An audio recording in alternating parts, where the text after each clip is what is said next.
लातूर जिल्हा परिषदेच्या महिला व बालविकास विभागामार्फत एकल महिलांच्या एक दिवसीय कार्यशाळेचे आयोजन जिल्हा परिषदेच्या यशवंतराव चव्हाण सभागृहात करण्यात आलं होतं।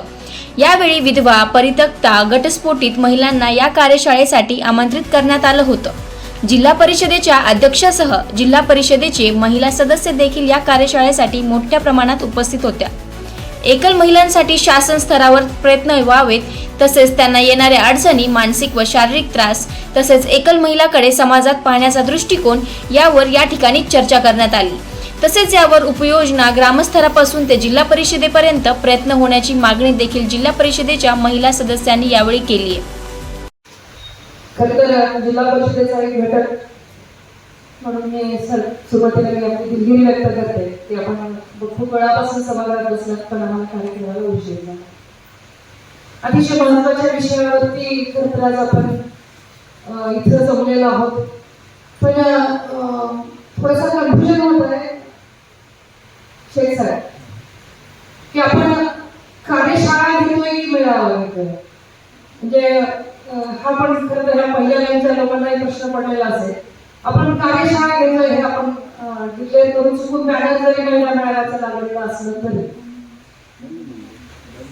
तीही दिलगिरी व्यक्त करते जिल्हा परिषदेच्या वतीने की ही कार्यशाळा आहे आणि कार्यशाळेमध्ये हा जो समाजातला उपेक्षित घटक, कारण समाज आपला समाज हा पितृसत्ताक पद्धतीचा समाज आहे, पुरुष प्रधान संस्कृतीचा समाज आहे आणि या समाजामध्ये एकटी बाई राहणं हे खूप कठीण आहे।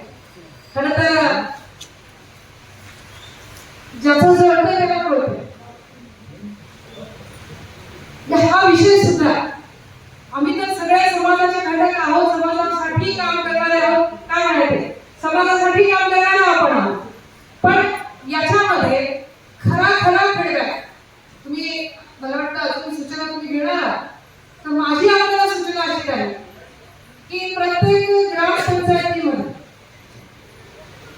ग्रामसभेमध्ये हा विषय प्राधान्याने घ्यावा, कारण हे धोरण आहे राज्याचं, महाराष्ट्राला परंपरा आहे। म्हणजे सुरुवातीच्या देशामधलं महिला धोरण राबवणारं महाराष्ट्र राज्य 22 जून 1994 ला तत्कालीन मुख्यमंत्री शरद पवार साहेबांनी पहिलं महिला धोरण जाहीर केलं। त्यानंतर 2001 साली दुसरं महिला धोरण आदरणीय देशमुख साहेब मुख्यमंत्री होते, त्यांनी धोरण जाहीर केलं। 2013 चे तिसरं धोरण जे आहे ते पृथ्वीराज चव्हाण साहेबांनी राज्याचं धोरण जाहीर केलं आणि आता आपण पुढच्या धोरणाची वाट बघत आहोत आणि त्या धोरणाचा एक भाग म्हणून आपण सगळेजण काम करणार आहोत। आणि त्यामध्ये देखील म्हणजे महिला धोरण सादर करत असताना त्यामध्ये सुद्धा एकल महिला, जी महिला दुर्दैवाने विधवा झालेली, दुर्दैवाने परित्यक्त झालेली, काही कारणामुळे अविवाहित, काही कारणामुळे तिला उपेक्षित झालेली आणि तिला समाज देखील उपेक्षित करतोय। कारण सगळ्यांनी वटसावित्री पौर्णिमा साजरी केली असेल आपल्या सगळ्या मुली, म्हणजे बाईचा नवरा नाही त्यांना तिची काही चूक नाही। आपण हळदी कुंकूचे कार्यक्रम करतो त्याच्यामध्ये म्हणजे हळदी कुंकू मला वाटतं हा थोडासा म्हणजे खूप प्रबोधनाची गरज आहे। सभापती महोदय, खूप प्रबोधनाची गरज आहे की जिथे सन्मान आणि त्या महिलेला अधिकार दिला जाईल। आज महिला बाल कल्याण कसं म्हटलं तर जिल्ह्याभरातल्या अर्ध्या लोकसंख्येचा हे विभाग आहे। जिल्ह्यामध्ये अर्ध्या लोकसंख्येला आम्ही महिला आहोत आणि आमच्या महिलांसाठी काम करणारा हे महिला बाल कल्याण विभाग आहे, ज्याच्या माध्यमातून हा आजचा कार्यशाळेचा कार्यक्रम आयोजित केलेला आहे।